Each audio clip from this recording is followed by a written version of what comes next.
बाळा, आज डोळे मिटून त्या दिवसांची आठवण कर, जेव्हा तुला वाटत होतं की सगळं संपलं आहे. तुला आठवतंय का, तू कितीतरी रात्री त्या अंधारात एकटा बसून माझ्या फोटोकडे बघत विचारत होतास, स्वामी, माझीच परीक्षा का? मी कोणाचं काय वाकडं केलं होतं? माझ्याच नशिबात इतका संघर्ष का लिहिला आहे? लेकरा, त्या काळोख्या रात्री जेव्हा तू हुंदके देऊन रडत होतास आणि तुला सावरणारं या जगात कोणीही नव्हतं, तेव्हा मी तुझ्या अगदी उशाशी बसून तुझे अश्रू मोजत होतो. तू विचार करत होतास की स्वामींना माझं दुःख दिसत नाही आहे का? पण बाळा, आईला जेव्हा आपल्या बाळाला चालायला शिकवायचं असतं, तेव्हा तिला थोडा वेळ त्याचा हात सोडावाच लागतो. मी तुझा हात सोडला नव्हता. मी फक्त तुला तुझ्या स्वतःच्या ताकदीची ओळख करून देत होतो. ती परीक्षा तुझी नव्हतीच लेकरा, ती तर माझी तुझ्यावर असलेल्या विश्वासाची परीक्षा होती. मला बघायचं होतं की जेव्हा तुझे मित्र तुला सोडून जातात, जेव्हा तुझी हक्काची माणसं तुला ओळखीच दाखवायलाही विसरतात आणि जेव्हा तुला चहूबाजूंनी संकटांनी घेरलेलं असतं, तेव्हा तू माझा हात सोडतोस का? आणि तू जिंकलास. तू त्या वेदनेत, त्या अपमानात आणि त्या गरिबीच्या चटक्यात स्वतःला हरवू दिलं नाहीस. तू जेव्हा रडत रडत का होईना पण माझ्यासमोर दिवा लावलास, तेव्हाच तू त्या परीक्षेत पास झाला होतास. तुला जो संघर्ष करावा लागला, जे अपमान सोसावे लागले, ते तुला तोडण्यासाठी नव्हतेच, तर तुला हिऱ्यासारखे पैलू पाडण्यासाठी होते. हिरा जोपर्यंत घाव सोसत नाही, तोपर्यंत त्याचं तेज जगाला दिसत नाही. आज तू जो तेजस्वी दिसतोयस ना, ते त्या संघर्षाचं फळ आहे. तू अनेकदा हतबल झालास, अनेकदा तुला वाटलं की आता जीवन संपवावं, पण त्या प्रत्येक क्षणी मी तुला सावरलं. तुझी ती मेहनत, ती धडपड आणि तुझ्या कपाळावरचा तो घाम, हे सगळं व्यर्थ गेलंय असं तुला वाटत असेल, पण ते सर्व माझ्या दरबारात सुवर्णाक्षरात नोंदवलं गेलं आहे. लेकरा, त्या एकाकी प्रवासात तू खूप काही शिकलास. तू ओळखलंस की कोण आपला आहे आणि कोण परक. हा अनुभव तुला देण्यासाठीच मी ती परीक्षा घेतली होती. तू त्या वादळात डगमगला नाहीस, हेच तुझ्या मेहनतीचं लक्षण आहे. ज्यांच्या पाठीशी हा अक्कलकोटचा स्वामी उभा असतो, त्यांना जग हरवू शकत नाही, हे तू जगाला दाखवून दिलं आहेस. आता तुझ्या या विजयाचा शंखनाद करण्याची वेळ आली आहे. तुझे ते रडण्याचे दिवस आता कायमचे मावळले आहेत. बाळा, तुझ्या आयुष्यात जेव्हा संकटाचं ऊन तापत होतं, जेव्हा अपमानाचे वारे वाहत होते आणि जेव्हा दुःखाचा पाऊस कोसळत होता, तेव्हाही तू आपलं माणुसकीचं पावित्र्य सोडलं नाहीस. मला बघायचं होतं की जेव्हा मी तुला काहीच देत नाही, जेव्हा तुझे खिसे रिकामे असतात, जेव्हा तुझा देव्हारा अंधारात असतो, तेव्हाही तू माझ्या नामाचा जप करतोस का? की तू रागाच्या भरात माझा हात सोडून देतोस? आणि लेकरा, तू तर माझं मन जिंकलंस. तू त्या तुळशीसारखाच आहेस, पवित्र, कोमल आणि अढळ. जगाने तुला नाकारलं, तुझ्यावर खोटे आरोप केले, तुला कमी लेखलं, पण तू मात्र स्वामी समर्थ म्हणत स्वतःला माझ्या चरणांशी घट्ट बांधून ठेवलंस. तुला अनेकदा वाटलं असेल की मी इतकी सेवा करतो तरी माझ्याच वाट्याला हे हालाखीचं जगणं का? पण बाळा, सोन्याला जोपर्यंत आगीत तापवलं जात नाही तोपर्यंत त्याचं कुंदन होत नाही. तू त्या परीक्षेच्या अग्नीतून तावून सुलाखून निघाला आहेस. तू कधीही कोणाचं वाईट चिंतलं नाहीस. उलट स्वतः संकटात असतानाही तू दुसऱ्यांच्या डोळ्यातील अश्रू पुसले आहेत. हा तुझा गुण पाहून साक्षात हा अक्कलकोटचा स्वामी गहिवरला आहे.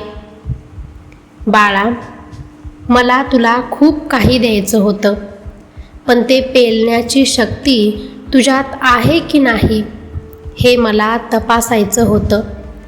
तू त्या परीक्षेत पास झाला आहेस. तू विजेता ठरला आहेस.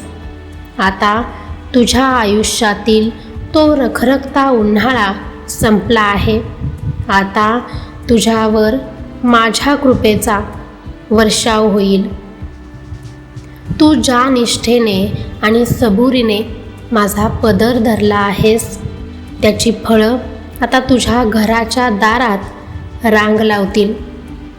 ज्याप्रमाणे तुळशीचं एक पानही संपूर्ण घराला पवित्र करतं, तसंच तुझं हे अस्तित्व आणि तुझा हा अढळ विश्वास आता तुझ्या संपूर्ण घराण्याचं नशीब उजळणार आहे. तू साक्ष ठरला आहेस माझ्या विश्वासाला. आता तू घाबरण्याचं काहीच कारण नाही, कारण ज्या भक्ताने माझ्या परीक्षेत विजय मिळवला आहे त्याला साक्षात काळही स्पर्श करू शकत नाही. लेकरा, आता तुझे डोळे उघड आणि बघ. तुझ्या या स्वामींच्या दरबारात तुझ्या कष्टाचा एक एक थेंब मोत्यासारखा जतन करून ठेवला आहे. तू अनेकदा विचार केलास, मी रात्रंदिवस एक केले, प्रामाणिकपणे कष्ट केले, कोणाचं मन दुखावलं नाही, तरीही माझ्या मेहनतीचं फळ दुसऱ्याच्याच पदरात कसं पडलं? तुला वाटलं असेल की तुझे कष्ट व्यर्थ गेले, तुझी धडपड वाया गेली. पण बाळा, नीट ऐक. निसर्गाचा नियम आहे, पेरलेलं बीज कधीच वाया जात नाही. ते फक्त जमिनीखाली रुजत असतं.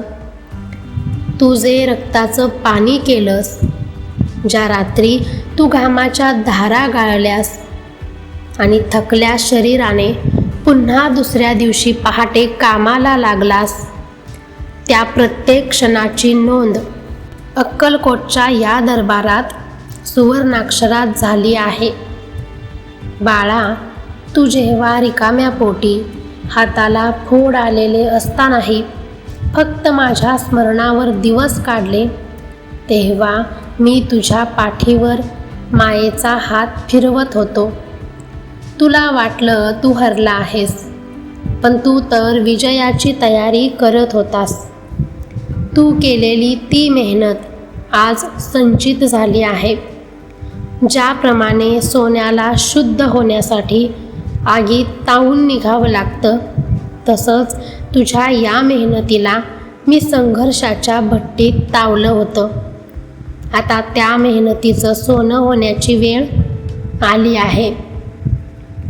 तुझे जे मार्ग जगाने बंद केले होते, ज्या नोकरीच्या ठिकाणी तुला डावललं गेलं, ज्या व्यवसायात तुला तोटा झाला, तिथे आता मी यशाची गंगा वाहती करणार आहे. तू ज्या कामात हात घालशील तिथे आता बरकत येईल. तू पाहिलंच असेल, काही लोक कमी कष्टात खूप पुढे जातात, पण त्यांचं यश टिकत नाही. पण लेकरा, तुझ्या कष्टाचा पाया इतका मजबूत झाला आहे की आता तुझ्या प्रगतीची इमारत कितीही उंच गेले तरी तिला कोणीही धक्का लावू शकणार नाही.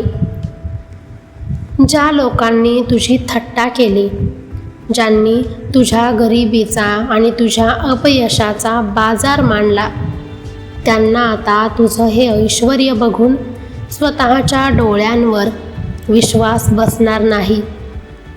तुझी मेहनत फळाला आली आहे, कारण त्या मेहनतीमध्ये तुझी निष्ठा मिसळलेली आहे.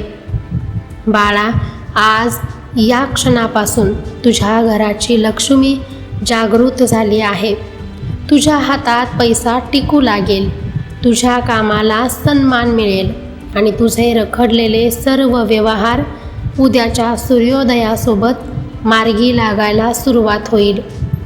हे लक्षात ठेव, हा विजय केवळ योगायोग नाही, तर हे तुझ्या प्रारब्धाचं आणि प्रामाणिकपणाचं फळ आहे. तू माझ्या विश्वासाला पात्र ठरला आहेस आणि आता तुझा हा स्वामी तुला इतकं देणार आहे की तुझे हात घेताना थकतील, पण माझे हात देताना थकणार नाहीत. बाळा, आज मला तुला एक गुपित सांगायचं आहे. या विश्वात जेव्हा एखादा जीव जन्माला येतो तेव्हा मी त्याच्यासाठी एक ठराविक मार्ग आखलेला असतो, पण तुझ्या बाबतीत मी एक वेगळीच योजना आखली होती.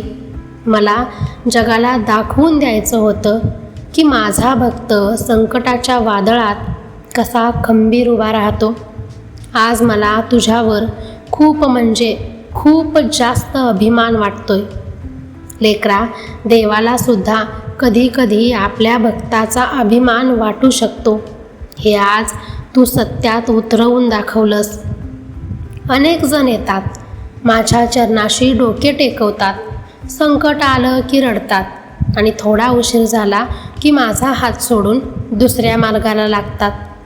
पण तू तर साक्षात अग्निदिव्यातून चालत आलास.